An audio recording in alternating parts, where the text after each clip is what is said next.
அகத்தீசாய நம. ஓம் அகத்தீசாய நம. ஓம் அகத்தீசாய நம. ஓம் அகத்தீசாய நம.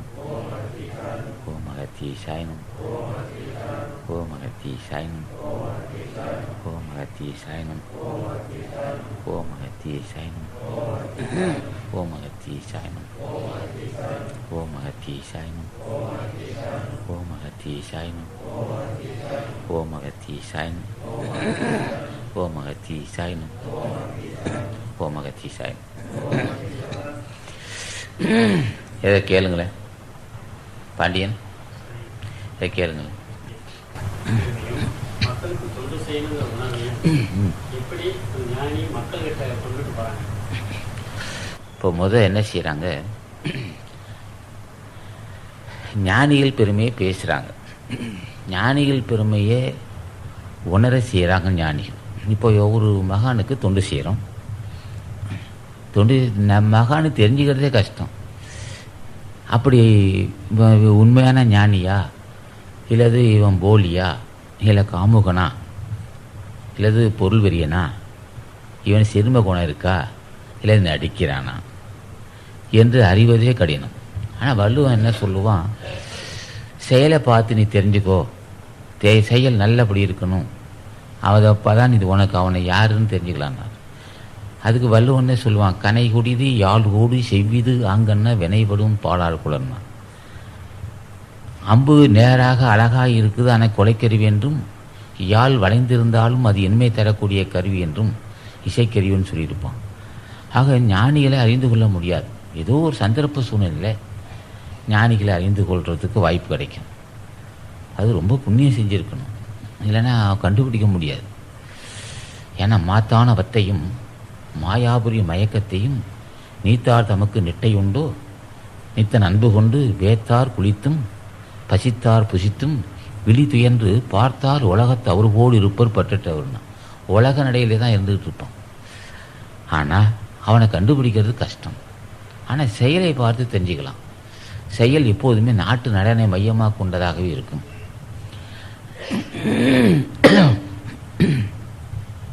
நாட்டு நலனை மையமாக கொண்ட சிந்தனை, அவனுடைய செயல் சிந்தனை பூராவும் அர்ப்பணித்தல், உலக ரச்சனை, உலக ரச்சித்தல் அப்படிமா. எல்லா மக்களுக்கும் நன்மை அடைய வேணும்ன்றே செய்வார்கள்.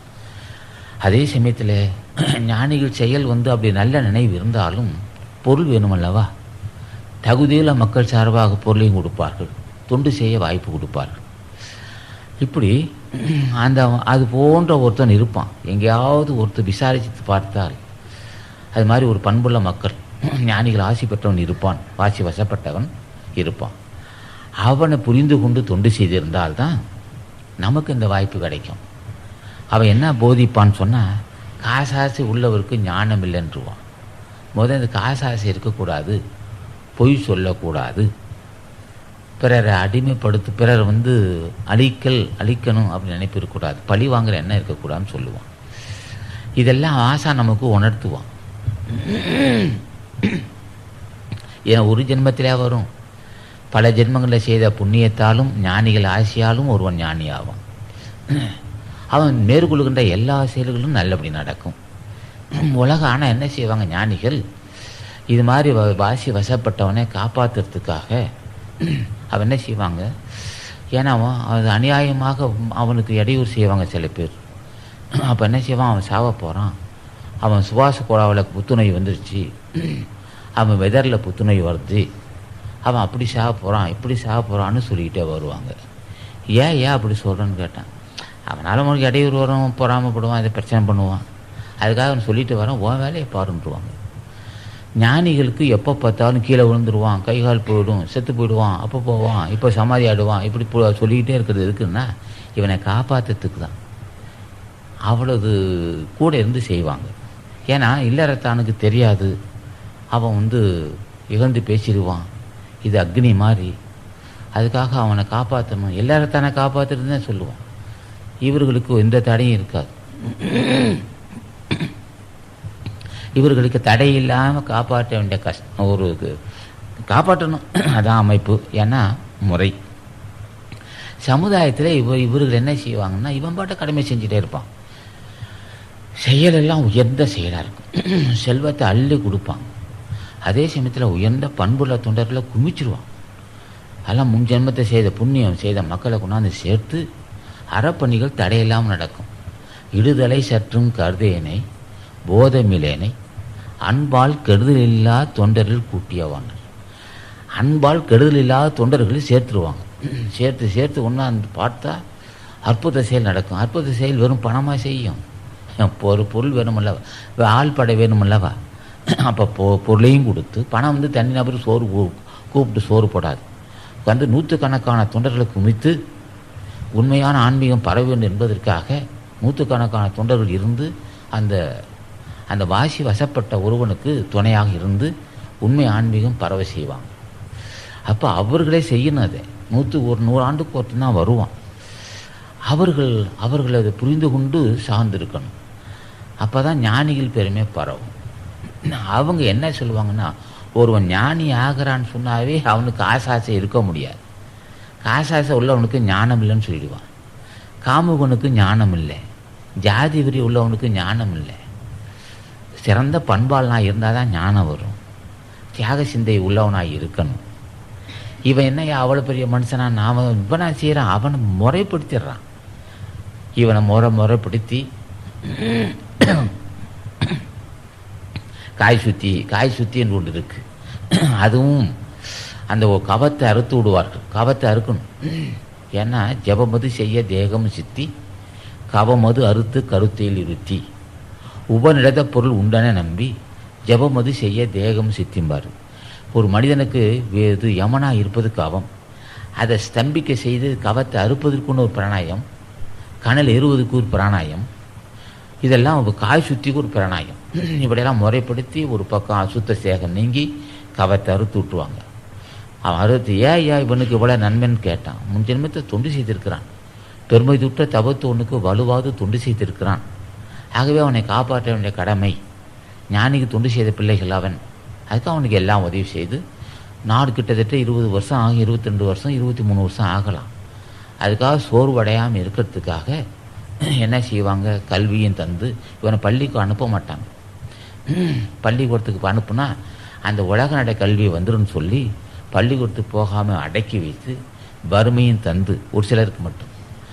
அதுக்கப்புறம் கல்வி பக்குவம் வந்ததுக்கப்புறம் கல்வியை தந்து அதை சொல்லுகின்ற பக்குவம் சிறந்த சொல்வன்மையும் தருவாங்க.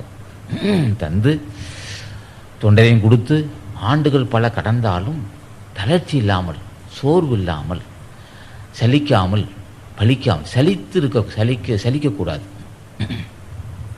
அப்போ சலிப்பு வரக்கூடாது என்பதனாலே தொண்டர்கள் கூட்டத்தை உருவாக்கி வச்சுருப்பாங்க. பொருள் உதவி செய்வாங்க, எல்லாம் செய்வாங்க. அந்த காலகட்டத்தில் தான் ஞானிகளுடைய பெருமை பேசப்படும். அப்போ சொல்லுவாங்க, கூட இருக்க தொண்டர் சொல்லுவாங்க, போய் சொல்கிறேன், ஏன் இது அவசியமா உனக்கு?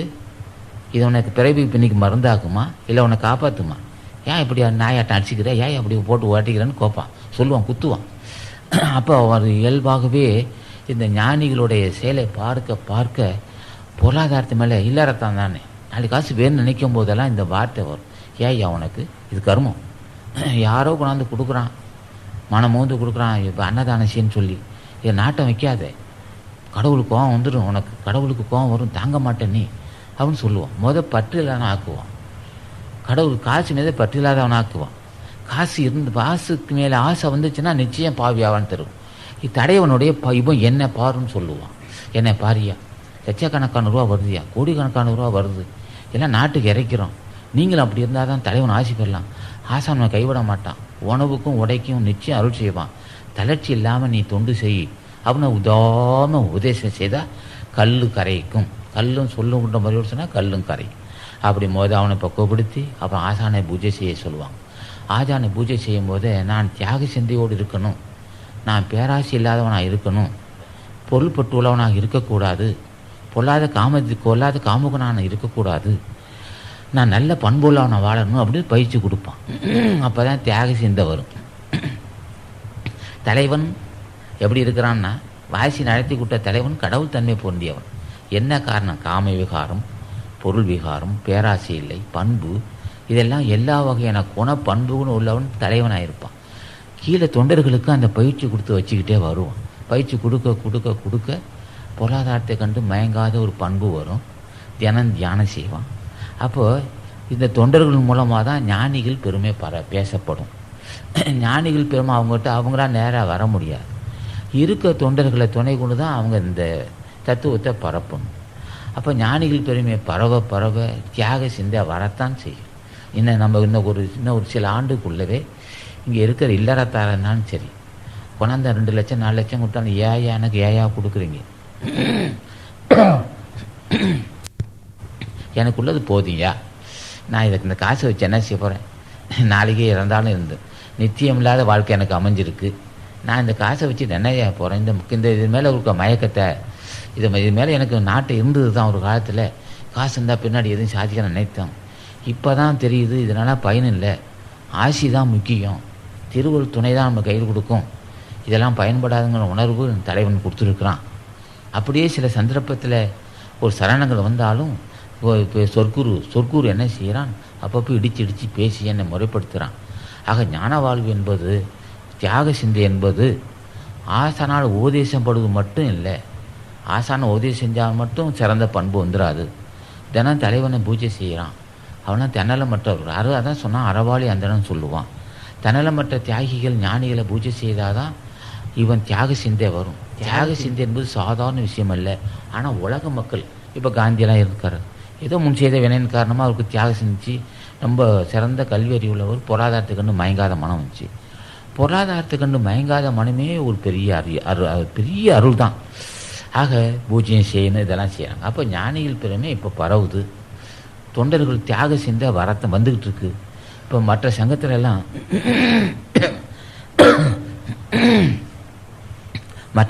எல்லாம் என்ன செய்வான்னா, தலைமை தாங்கிறவன் எப்படி வஞ்சனை செய்யப்படலாம், யாரை ஏமாற்றலாம், அப்படியே தேனொழுக பேசுவான். அப்படியே கடவுளே நேராக பார்த்ததாக பேசுவான். எல்லாம் அவன் திருவள்ளன்றோ, அவன் என்று ஒரு அணுவு அசையாது. அவன் ஒரு 7-10 பேர் எல்லாம் என்ன செய்வான், பேல்கட்டு புளி மொட்டை மாதிரி உட்காந்துக்கிட்டு நெய்யை ஊற்றி குடிப்பான். அது மாதிரி தேனொழுக பேசி மக்கள்கிட்ட காசை வாங்கிடுவான். அது மாதிரி சங்கங்கள்லாம் என்ன ஆகும்னா, அவன் என்ன செய்கிறான், தலைவன் என்ன செய்வான், இவன் நல்ல பேச்சு திறமை இருக்கும், நல்லா நடிப்பான், பார்த்தா சாட்சாத் பரபிரம்ம சூரிய மாதிரி இருப்பான். எல்லாம் மக்களை கவர்ந்து மூட்டை கட்டுவான். ஆசான் பார்ப்பான், இவனெல்லாம் நரகத்தை கொண்டு போடுன்றுவான். அவன் நரகத்தில் போட்டுவான். இந்த கூட்டம் எவ்வளோ நாளைக்கு இருக்கும், கூட இருக்கிறவன்னா பொதுமக்கள்கிட்ட அடிக்கிற கொள்ளையை, ஊர் மக்கள்கிட்ட அடிக்கிற அந்த பணத்தை கொள்ளடிப்பான் பாவிகள். அவர்களெல்லாம் மூஞ்சில முடிக்கக்கூடாது. கரூர் தேவர் சொல்லுவார், டேய் அதோ பார் வராம்பார் ஒரு சாது வராம்பார், புளித்தோல் வச்சிருக்கிறான், காதில் கமலம் வச்சிருக்கிறான், பார்த்தா பரப்புரிமை மாதிரி இருப்பான், மூஞ்சில் முடிச்சிடாதே. மூஞ்ச பார்த்தீங்கன்னா 300 நாளைக்கு பாவம் வந்துடும். அவன் பாவத்தை சுமக்கவே வந்திருக்கிறான். அரசாங்கம் சரியில்லை, அரசாங்கம் சரியிருந்தால் அவனை கட்டுப்படுத்திடுவான். நீ போய் அவன்கிட்ட மோதாத, தவத்துக்கு அடிவுறு வரும். எல்லாம் கொலகார போயிடுங்க, எல்லாம் அப்படியே கழுத்தை நரன்னு நசிச்சு கடிச்சு கொண்டுடும். இப்படி செய்து வரும். அரசு சரியாக இருந்தால் அவன் சொல்லுவான், ஐயா இந்த நாட்டில் உண்மையான ஞானிகள் யாருன்னு தெரியல எங்களுக்கு, நீ சொல்லுன்னு சொன்னால் நாங்கள் என்ன செய்வோம், யாரப்பான்னு கேட்போம். என் சுத்தம் அடையன் இவன் எந்த அளவுக்கு நாட்டில் இருக்கிறானோ அந்த அளவு நாடு பால்படும். அரசாங்கத்தை சொல்லுவோம், இந்த பயலை என்ன செய்யறான்னு கேட்பான். இந்த மான் தோலை கையில் வாங்கிக்க, இந்த யோக தண்டை வாங்கிக்க, யோக தண்டை அடுப்பு இருக்க வச்சுக்கலாம். மான் தோலை இவன் உயிர் வதை செஞ்சுருக்கிறான். மான் தோலை கொண்டு இவன் தொட்டதுனாலே கொண்டு போய் கழிவறையில் போடுவோம், துண்டு துண்டாக வெட்டி கழிவறையில் போட்டுவோம். அந்த காவியோட என்ன செய்வான், அந்த பையன் கட்டிருக்கிற காவி அந்த தொடக்கூடாது யாரும். அதனால் அவ்வளோ அசிரிச்சு பையன், அவளை பாவி அவன். அது என்ன செய்யலான்னு கேட்டான், அதை கொண்டு நெருப்பில் போட்டு பொசுக்கிறான். அவள் கட்டின காவியோடையும் அவன் இருக்க மான் தோலும் அந்த யோகத்தை நெருப்பில் போட்டு பொசுக்குனாதான் ஊர் உலகம் செழிக்கும். இது அரசாங்கம் வரப்போகுது. இப்போ நிச்சயம் வரும். ஆசான் என்ன செய்வார், செய்தியில் பரப்பிடுவார்.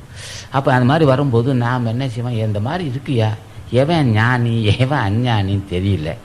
இப்போ பாண்டியன் கேட்குறார், ஞானிகள் பெருமையை பேசப்படுதல் தியாக சிந்தனை. இந்த மாதிரி ஒரு இழிவான மக்கள் 108 சொன்னப்போ 108வது அதிகாரம் 1 கயவர்கள், சண்டாள பாவிகள், இவர்களே நம்ம என்ன செய்வோம், எண்ணம் பிடிச்சிருவோம். நாங்கள் எங்களுக்கு தெரியும், 2 நிமிஷம் பேசுவோம், இவன் சமுதாயத்தை வஞ்சிக்கிற பையன், அது பக்திவான்.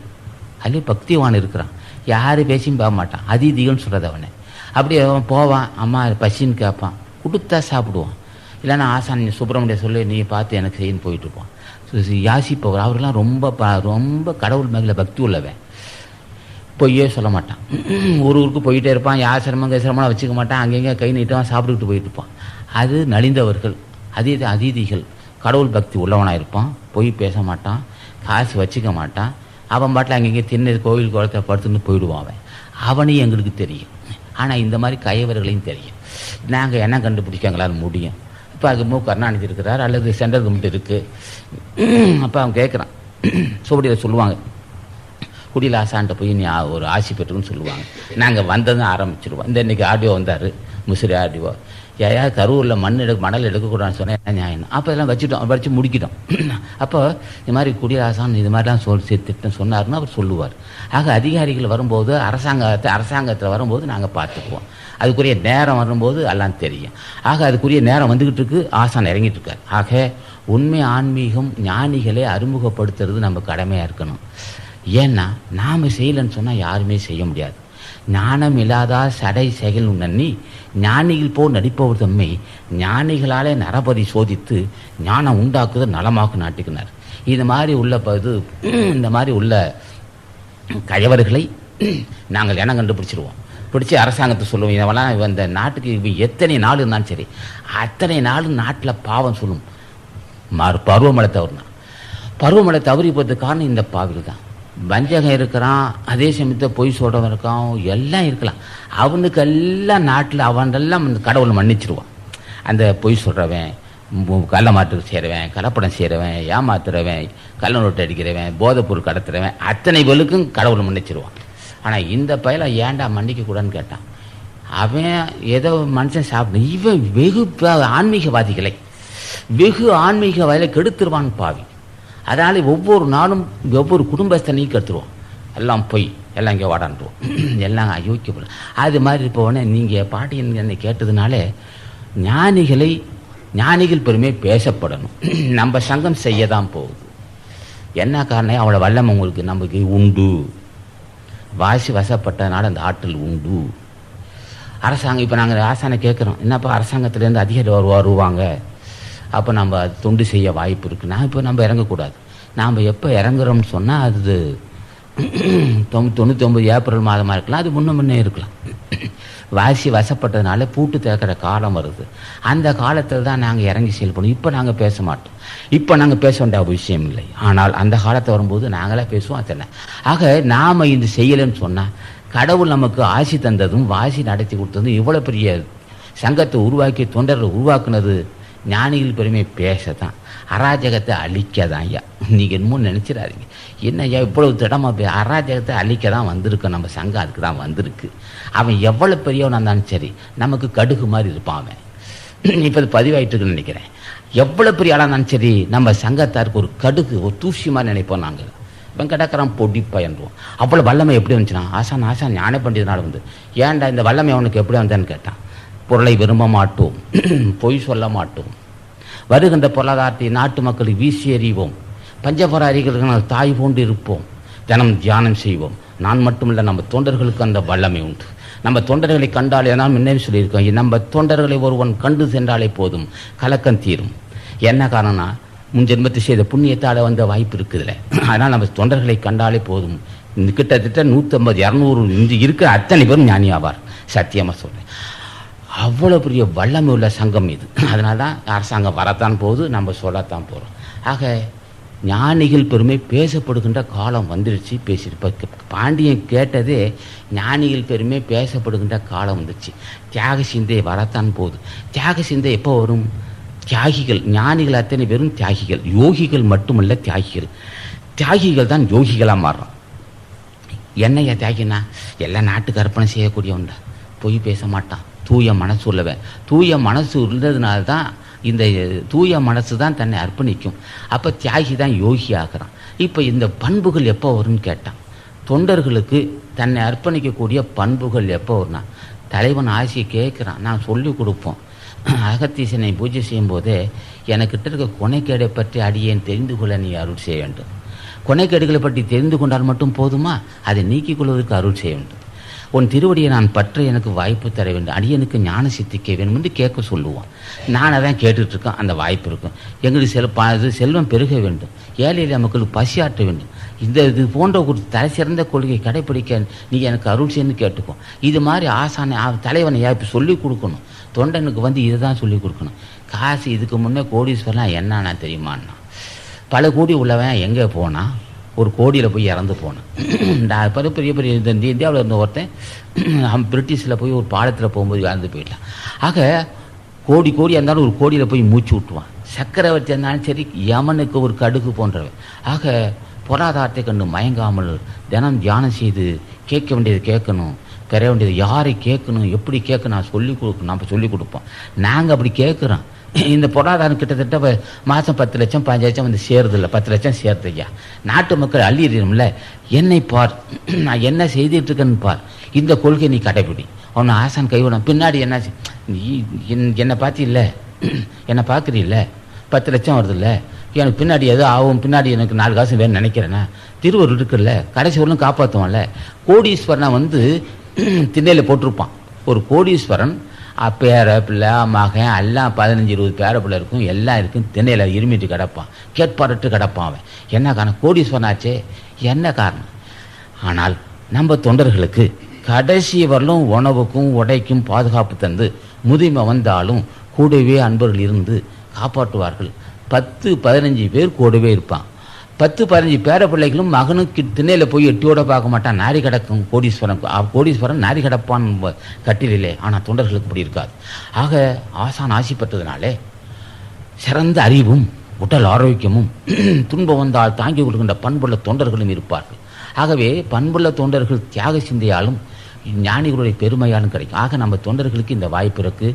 ஞானிகள் பெருமை பேசுகின்ற காலம் வந்துருச்சு.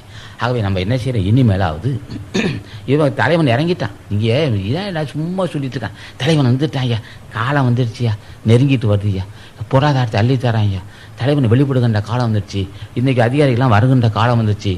நாம் செயல்பட வேணாம். இப்போ நம்ம ஒரு இந்த முதலமைச்சரோ அல்லது சென்ட்ரல் கவர்மெண்ட்டிலோ வந்தாக்க நாம் சொல்லுவோம், என்ன ஏன் அப்படியே நடந்துக்கிட்டு இருக்கு, இங்கே அக்கிரமம் நடந்துக்கிட்டு சொன்னால் அது கண்டிப்பாங்க. ஆக ஆன்மீகன்ற பேரில் இது மாதிரி நாட்டில் நடக்க அராஜகத்தெல்லாம் கட்டுப்படுத்துகின்ற வாய்ப்பு நமக்கு வரும். நெருங்கி வந்துட்டால் எல்லா வகையான போலிகளையும் கோலியாக்கிடுவோம்.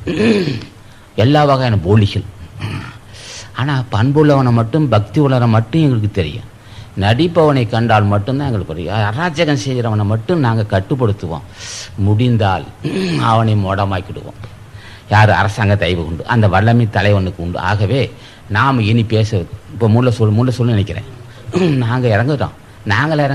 புஜண்ட மகரிஷியும் போக மகரிஷியும் திருமல தேவனும் அகத்தீசனும் இறங்கி செயல்படுகின்ற காலம் வந்துடுச்சு. இப்படி துணிச்சலான வார்த்தை வந்துட்டு. ஆகவே ஞானிகள் வந்து தினம் பூஜை செய்கிற மக்களுக்கு அவங்ககிட்ட ஒரு பழக்கம் உண்டு. நம்ம சொல்லணும், எப்பா எனக்கு உன் திருவடியை பற்ற வாய்ப்பு இல்லாமல் தடுமாறுறேன், மனம் ஒருநிலைப்படலை. அவன் கேட்பான், என்னைக்குடா ஒருநிலை வரும் உனக்கு? நாங்களே தடுமாறி பூட்டு திறக்கிறோம்ட்டு தடுமாறிக்கிட்டு இருந்தோம். பூட்டு திறந்து ஜோதியை காண்ற மட்டும் நாங்களே தடுமாறினோம். அப்புறம் உனக்கு மட்டும் எப்படி அவ்வளோ ஈஸியாக அவ்வளோ லகுவாக வந்து மன ஒருநிலைப்படுமா? நீ பாட்டை கேட்டுக்கிட்டே வா. அது எனக்கு ஞான சித்திக்க வேணும், மன ஒருநிலைப்பட வேணும், அதுக்கு ஞான சித்திக்க வேணும், அதுக்குரிய அறிவு பண்பு வேணும், முன் வைத்த காலி பின்னுக்கு தீர வேணும், கேட்டுக்கிட்டே நடக்கிறது இருக்கும். அப்புறம் தான் ஆசான் மனமிறங்கி நம்ம தொண்டர்களுக்கு வாசி நடத்தி கொடுவான். வாசி நடத்தி கொடுத்துட்டானா அவ்வளோதான். அவனுக்கு தடையே இல்லை. வாசி நடத்தி கொடுத்த மனிதனுக்கு தடை இல்லை. நாட்டத்தை பற்றி நடுவனை சேர்ந்தவருக்கு வாட்டங்கள் எதுக்கடி கோதமானார். நாட்டம் என்பது நாட்டனா கண்கள் வந்து புருவமத்தியை நோக்கி காணுகின்ற காலம் வரும். நாட்டத்தை பற்றி நடுவனை சேர்ந்தவருக்கு வாட்டங்கள் எதுக்கடி கோதம்பாய், வாட்டங்கள் எதுக்குன்னு அவர்கள் தளர்ச்சிருக்காது. ஆனால் உலக மக்களுக்காக அவன் அப்படி சாவான் இப்படி சாவான், கீழே வந்து அந்திரிக்க மாட்டான், மேலே வந்து அப்படி போனால் இப்படியே சொல்லிகிட்டு இருப்பான். ஏன் நான் அவனை அநியாயமாக சாக அடிக்கக்கூடாதுங்கிறதுக்காக சொல்லிகிட்டு இருக்கிறேன். அவன் அநியாயமாக நெருப்பில் வந்து ஊந்துருவான். எல்லாரத்தான் தாங்க மாட்டான். எங்களுடைய வேகத்தை தாங்க சக்தி அவனுக்கு கிடையாது. ஆக உன்னை காப்பாற்றணும், உன்னையும் காப்பாற்றணும், அவனையும் காப்பாற்றணும். பிள்ளை குட்டிக்காரன் ஏதாவது போய் நெருப்பு வந்து தோணை பொசிஞ்சு தோஞ்சி போடான்னா அதுக்கு தான் சொல்லிகிட்டு இருக்கிறேன். அவன் சாக போகிறான், கண்ணு தெரியல, காது தெரியல, இப்படி போச்சு அப்படி போச்சு சொல்கிறது நோக்கம் அவனை காப்பாற்றணும், உன்னையும் காப்பாற்றணும். உன்னை நாங்கள் காப்பாற்றணும், அவனை காப்பாற்றணும்ல அப்படிமா. ஆகவே நாட்டத்தை பற்றி நடுவனை சேர்ந்தவருக்கு வாட்டங்கள் எதுக்கடி குதமான்னு சொன்ன வார்த்தையும், வஞ்சகமற்று வலிதன்னை கண்டவருக்கு சஞ்சலம் எதுக்கடி குதமாயினார். வஞ்சகமற்று வழிதன்னை கண்டவர்கள். வஞ்சகம் என்பது உடம்பு காமதேகம். காமதேகம் நீங்கினதுக்கு அப்புறம் சஞ்சலம் எதுக்கடி கோதம்பாயினார். அப்போ இதெல்லாம் எதுக்கு நான் சொல்கிறோம்னு சொன்னால், இந்த வாய்ப்பு மனித வர்க்கத்துக்கு மனிதனுக்கு இருந்தும் அது தொண்டர்கள் பால் கருணை இல்லாதனால தொண்டர்களும் ஆசானை மதித்து ஐயா ஏதாவது சொல்லிக்கூடியா எனக்கு எடுத்தவொடனே வாசி பயிற்சி நாங்கள் சொல்ல முடியாது, அவன் செத்து போவான்னு தெரியும். வாசி பயிற்சி சொன்னால் கவத்தருக்கு தெரிஞ்சுக்கணும், கனலேற்ற தெரிஞ்சுக்கணும், எந்த உணவு இப்போ சாப்பிட்ணுன்னு தெரிஞ்சுக்கணும். ஆசானை கேட்க எந்த உணவு சாப்பிட்னா விதிக்கப்பட்ட உணவுலேருந்து மீறவே முடியாது, அப்படியெல்லாம் இருக்கணும். இதெல்லாம் நாங்கள் சொல்லி கொடுப்போம். எடுத்த உடனே இதெல்லாம் நாங்கள் சொன்னாலும் வஞ்சகம் மற்றும் வழிதனை காண்பதுன்னு சின்ன விஷயம் அல்ல, பெரியவர்கள் ஆசி இருக்கணும். ஆகவே அன்பர்கள், காலகட்டம் நல்ல நேரம் வந்ததாலும் நமது அகங்காரக்குடியில் தான் உலகத்தை தனமதாக்கக்கூடிய வல்லமை இருப்பதாலும் நமது ஓங்காரக்குடியில் குடிலாசானும் குடிய தொண்டர்களும் தான் இதை செய்ய முடியும். என்ன காரணம் கேட்டால், வஞ்சனை இல்லை. வஞ்சகமற்று வழிதனை கண்டவருக்கு சஞ்சலம் இல்லை. பொய் பேச மாட்டோம். உன் நாட்டுக்கு நம்மை அர்ப்பணிக்கக்கூடிய தகமை நம்பிட்டு இருக்கு அருள் பணம் உள்ள மக்கள். ஆனால் ரொம்ப அடக்கமாக இருப்போம், ரொம்ப நிதானமாக பேசுவோம், இனிமையாக பேசுவோம். உங்கள்கிட்ட பேசுகிறோம், வெளியில் பேசும்போது யாராவது நம்ம அச்சு கொடுத்தோன்னா, என்னையா நாங்களாம் வயசாட்சியா, நீங்களாம் பெரியவங்க மன்னிச்சுன்னு சொல்லுவேன். அடக்கம் இப்படி திருப்போம், மன்னிச்சுங்க ஏதோ நான் தவறு செஞ்சுட்டேன்னு சொல்லி அப்படி பேசுவோம். ஆனால் தொண்டர்களுக்கு மட்டும் உற்சாகப்படுத்துவோம். உண்மையான உற்சாகப்படுத்த வெறும் வார்த்தையில் சொன்னதை செய்வோம். ஆகவே ஞானிகள் பெருமை பேச வேண்டும், தினம் பூஜை செய்ய வேண்டும். அந்த வாய்ப்பு தொண்டர்கள் அடைய வேணும். ஏன்னா என்ன சொல்லுவார், எதான் சொன்னேன், தானின்னு இடசூச்சம் காலை கண்டால் தவறாது எத்தொழிலும் செய்வாய் பாருனா. வாசி வசப்பட்டவனுடைய இயல்புனா, வாசி வசப்பட்டவனை பற்றி தெரிந்துக்கொண்டு அவர் பட்டணத்தை சொல்லுவார். பொருளுடைய ஊரை செயலிலும் அப்படி சொல்லுவார். சரி என்ன யாவன்ற சொன்னப்போ அவர் கோமனை கட்டியிருந்தார். சும்மா கோமனை கட்டி ரொம்ப ஆடம்பரமே இருக்கார், ரொம்ப இதாக இருக்கார். போலிகள் மான் தோல் போட்டுக்கிட்டு, புலி தோல் போட்டுக்கிட்டு, கமண்டலம் போட்டுக்கிட்டு, மேலே இப்படி ஒரு 1.5 முழம் மைத்த அந்த முடியெல்லாம் ஒட்டு முடியை வச்சுக்கிட்டு திருத்திக்கிட்டு உட்காந்துருப்பான். கண்ணாடியை பார்த்து 3 மணி நேரம் உட்காந்துருப்பான். இவங்கெல்லாம் அப்படி சும்மா அப்படி அள்ளி போட்டு வந்துக்கிட்டே இருப்பாங்க. ஆனால் எப்படியா கண்டுபிடிக்கிறதுன்னு கேட்டான். உனக்கு கண்டுபிடிக்க முடியாது தான், எனக்கு தெரியும். ஆனால் ஒரு வார்த்தை சொல்கிறேன் பார். வள்ளுவ பெருமான் எப்படி சொன்னார், அம்பு நேராக இருக்கும் கொலைக்கருவி என்றும், அதே சமயத்தில் யாழ் வளைந்திருக்கும் வயிறு தள்ளிக்கிட்டு இருக்கும், ஆனால் அது இசையை தரக்கூடிய இனிமையான இசையை தரக்கூடியது என்றும் என்று வள்ளுவன் சொல்லுவான். செயலை பார்த்து விவரணம் சொன்னார், பொருளுடைய ஒரு செயலிலும்னார். நீ புரிந்து கொள்ள வேணும், ஞானியை புரிந்து கொள்ளணும்னு சொன்னாக்கா பொருளுடைய ஒரு செயலிலும் வசதி இருந்தால் என்ன செய்வான், 2 காணி நஞ்சை வாங்குவான், வீடு கட்டுவான், நிலப்பழம் வாங்குவான், எல்லாம் செஞ்சுக்கிட்டே இருப்பான். அப்போ அவன் தெரிஞ்சுக்கணும், சரி வசதி இருக்குன்னா. பொருளுடைய ஒரே செயலிலும் வீரரை போர்க்களத்துனான், தீர பராக்கிரமம் பேசுவான். ஆனால் எங்கே பார்க்குறான்னா என்ன செய்வான், ஒரு வினாடிக்கு தலை உண்டுக்கிட்டே இருக்கும், கைகால் துண்டிக்கப்பட்டுக்கிட்டும் அலற சத்தம் கேட்காது. அலற சத்தம் கேட்டால் அது போர்க்களம் இல்லை, அப்படி சிரிச்சுக்கிட்டே சாவார்கள் வீரர்கள். ஆக வீரரை போர்க்களத்தில் பார்க்க சொன்னான். தொருளுடையோரை பட்னத்தார் ஞானிகளை நீ அறிந்து கொள்ள வேண்டும் என்றால் ஒரு எடுத்துக்காட்டு சொல்கிறேன். பொருள் வசதி உள்ளவர்கள் அவன் செயல்பாட்டை தெரிஞ்சுக்கலாம். பொருளுடையோரை செயலிலும் வீரரை போர்க்களத்தினர். தொருளுடையோரை முகத்தில் தேர்ந்து தெளிவது போல் திட்பம் உள்ளவன். அது ஆளை பார்க்கும்போது அப்படி அவரை பார்க்கும்போது தெரிஞ்சுக்கலாம், சிங்கம் போன்றவன். அந்த பேச்சு அந்த நடையெல்லாம் பார்க்கும்போது தெரிஞ்சுக்கலாம்.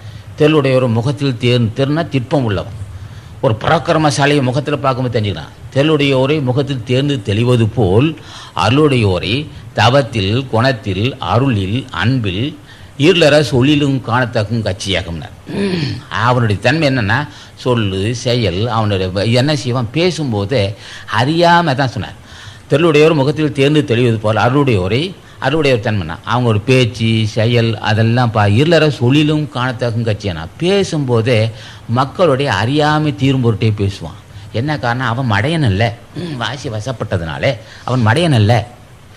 பேசுகின்ற ஒவ்வொரு சொற்களும் மக்களுடைய அறியாமை பொடியாக்கக்கூடிய வல்லமை உள்ள சொற்களை பேசுவான். அதனால தான் இருளற சொல்லிலும் காணத்தக்கும் கட்சியாக நீ அவனை பார்த்து புரிந்து கொண்டு சொல்லியிருப்பான். ஆகவே ஞானிகள் பேசினால் அந்த சொற்கள் அத்தனையும் அறியாமையை நீக்கக்கூடிய சொல்லாக இருக்கும், செயலும் சொல்லும் ஒன்றாக இருக்கும் என்று ஆசான் சொல்லிட்டு போயிடுவார். ஆக நாம் என்ன சொல்கிறோம், இப்போ இதெல்லாம் நீ கண்டுபிடிக்கும்போது ஞானிகள் பெருமையை பேசுவதும் தியாக சிந்தையும் எப்போன்னா இதெல்லாம் பேசிக்கிட்டு இருக்கப்போம். இவன் தொடர்ந்து பேசி பண்ண நேற்றோட சொன்னோம். நம்ம பேசும்போதோட எங்கே பார்த்தாலும் ஆசான் பெருமையை பேசினான். எதான் சொன்ன, அகத்தீசனை பூஜை செய்யுங்கள், வறுமை இல்லா வாழ்வு பெறுங்கள், அகத்தீசனை பூஜை செய்யுங்கள், நோய் இல்லா வாழ்வு. இதெல்லாம் நம்ம மக்கள் மத்தியில் பேசணும் சொல்லணும். இதெல்லாம் நீங்கள் செயலாக இருக்குது. நம்ம அன்பர்கள் நான் என்ன தான் சொன்னாலும் நாங்கள் என்ன செய்வோம், இந்த 22 வருஷமா இதுக்கு முன்னும் இதுக்கு 22 வருஷமா நாங்கள் உலக நடை தான் இருந்துக்கிட்டு இருப்போம். ஆனால் இவனே மூடில் செய்வோம். ஆனால் 5 நிமிஷமாவது உட்காந்து அகத்தை பூஜை செய்வோம். 5 நிமிஷமாவது ஒரு 3 நிமிஷமாவது இங்கேருந்து போவேன். எங்கள் வீடு இங்கே கட்டி 50 வருஷம், நான் 50 வீடு 50 வருஷத்துக்கு முன்னே இங்கே இருந்து வீடு கட்டியிருக்கோம். நாங்கள் இங்கேருந்து நான் போகும்போதே அகத்தீஸ்வரான்னு போயிருக்கிறேன். அந்த ரோடு திரும்ப மட்டும் அகத்தீஸ்வரம் சொல்லுவேன். அதுக்கப்புறம் முருகான்னு போயிட்டுருப்போம். ஆக என்ன செய்தோம், நாங்கள் ஆசானை அவங்களே எனக்கு அந்த வாய்ப்பு கொடுத்துருக்காங்க.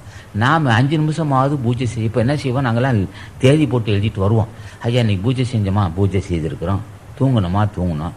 மன ஒருநிலைப்படலை, சலனப்பட்டுதான், ஆமாம் சலனப்பட்டது. இன்னும் வந்தாங்க நீங்களே, வந்த நீங்களே, அப்படி தினம் குறிப்பு எடுத்துகிட்டு வந்து செயல்பட்டு இருந்தனாலே இந்த இடத்துக்கு வந்திருக்கோம். நீங்களும் நாட்களை வீணாக்காமல் தினம் குறிப்பு வச்சுக்கணும். இப்போ ஒரு நோட்டு போட்டு இன்றைக்கி பூஜை செய்தாமா, மன ஒருநிலைப்பட்டதா, இல்லை சாந்தமாக இருந்ததா, இல்லை அதை பற்றி அவசியம் இல்லை, நாமத்தை சொன்னோமா, மாதம் 2 பேர் அன்னதானம் செய்தோமா, நம்மகிட்ட இருக்க கொனைக்கெடு பற்றி புரிந்து கொட்டோமா.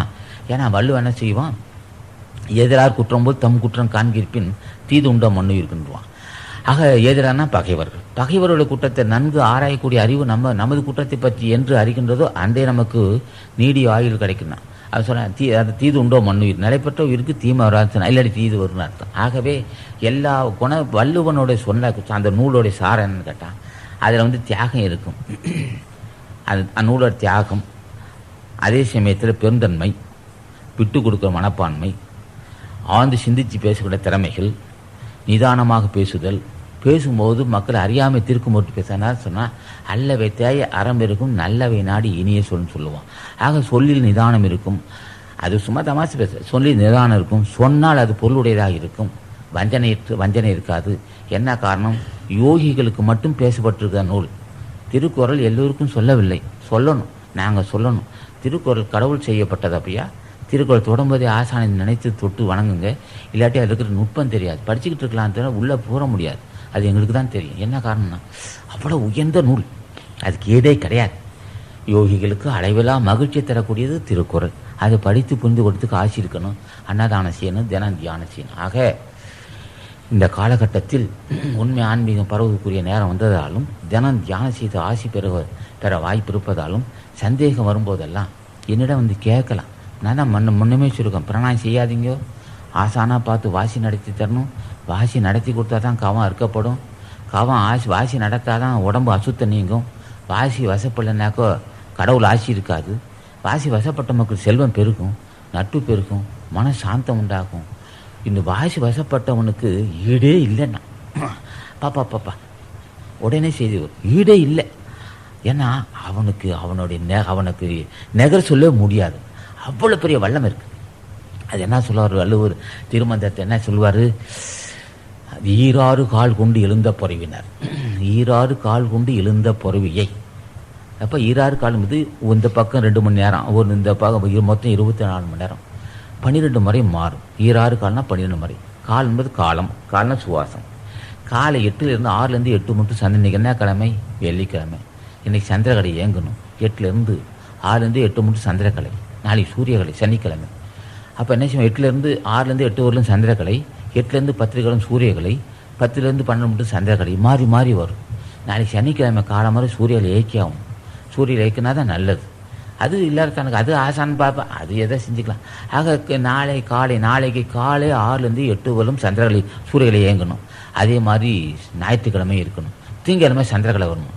செவ்வாய்க்கிழமை சூரியலை இயங்கணும். புதன்கிழமை சந்திரக்கலை. தேய்புரை சந்திரன், தேய்புரை வியாழன் என்றால் அதுக்கு மட்டும் சூரியலை இயக்கணும். இதெல்லாம் பெரியவங்க இடத்துல இதெல்லாம் சொல்லிக்கிட்டே வரும். இது எதுக்கு இதெல்லாம்? அப்போ என்ன சொல்கிறாரு, ஈராறு கால் கொண்டு எழுந்த புறவியே. புறவினா குதிரை. அப்போ ஈராறு கால்னா 2 மணி நேரத்துக்கு ஒரு முறை இந்த சுவாசம் மாறும். ஈராறு கால் கொண்டு எழுந்த புறவியே. எழுந்த புறவின்னா எழுகின்ற இந்த குதிரை காற்றை. இப்போ தலைவன் வந்துட்டான்.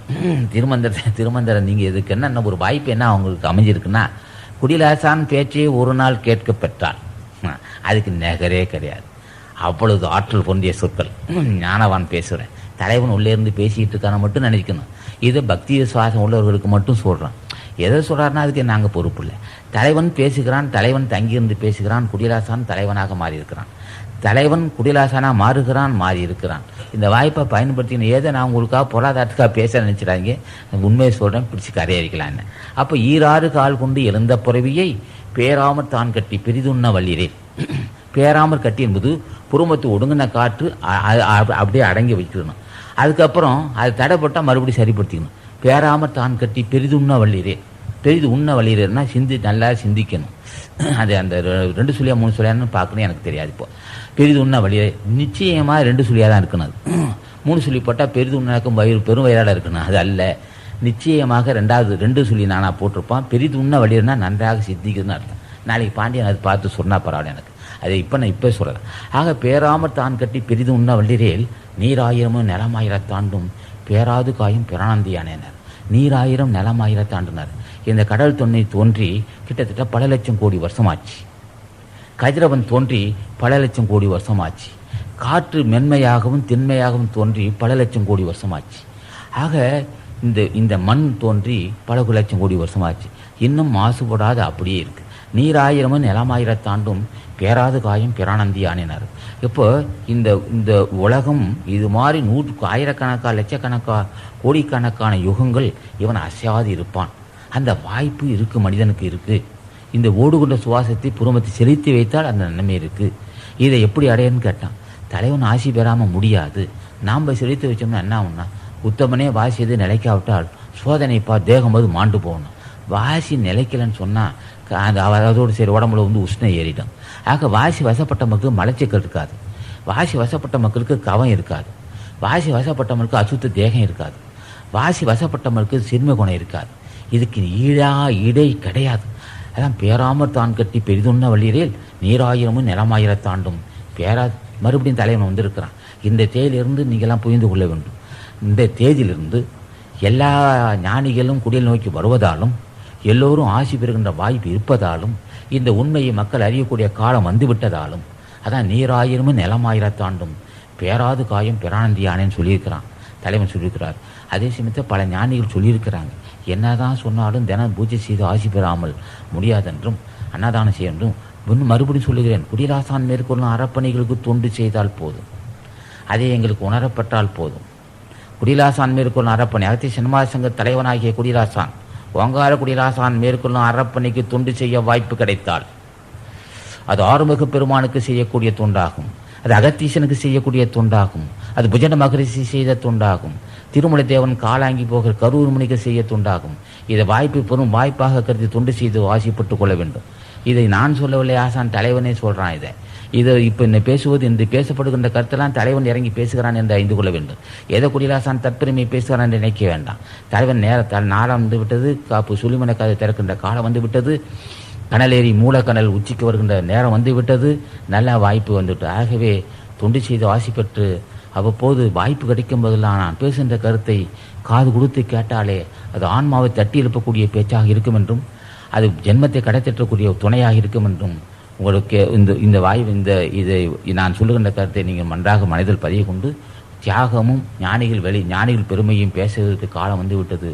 பேசுவோம், மேலும் மேலும் பேசுவோம், கலந்து உரையாடுவோம். உங்கள் கருத்தை என்னிடம் சொல்லலாம், என் கருத்தை உங்களிடம் சொல்லுகிறேன். ஞானிகள் ஆசி பெறுவதற்கு ஞானிகள் இங்கே தங்கி எல்லா மக்களும் தொண்டு செய்வதற்கு ஆசியும் அருளும் தரம்பட வேணும் என்று ஓம் அகத்தி சாயனம், ஓம் அகத்தி சாயனம், ஓம் அகத்தி சாயனம், ஓம் அகத்தி சாயனம், ஓம் அகத்தி சாயனம், ஓம் அகத்தி சாயனம், ஓம் அகத்தி சாயனம், ஓம் அகத்தி சாயனம், ஓம் அகத்தி சாயனம், ஓம் அகத்தி சாயனம், ஓம் அகத்தி சாயனம், ஓம் அகத்தி சாயனம். இந்த தேதி எத்தனை? 14/11 கிழமை, வெள்ளிக்கிழமை. இடம் ஓங்காரக்குடி. இந்த இப்போ பதிவு நினைக்கிறோம், பதிவாயிருக்கு. கேட்பவர்கள்லாம் ஜென்மத்தை கடைத்தட்டலாம். அதே சமயத்தில் கொஞ்சம் அந்த நம்ம சங்கத்துக்குள்ள வலுவு ஆற்றலையை பற்றி சில பேசியிருக்கிறேன். அது தொண்டர்கள் உற்சாகத்தாக பேசியிருக்கேன். உண்மை தான் பேசியிருக்கோம். தொண்டர்கள் உண்மையாக பேசியிருக்கோம். கேட்பவர்கள்லாம் அந்த நாடா பதினாடா கேட்டால் புண்ணியம் உண்டாகும், ஞானிகள் ஆசி கிடைக்கும்.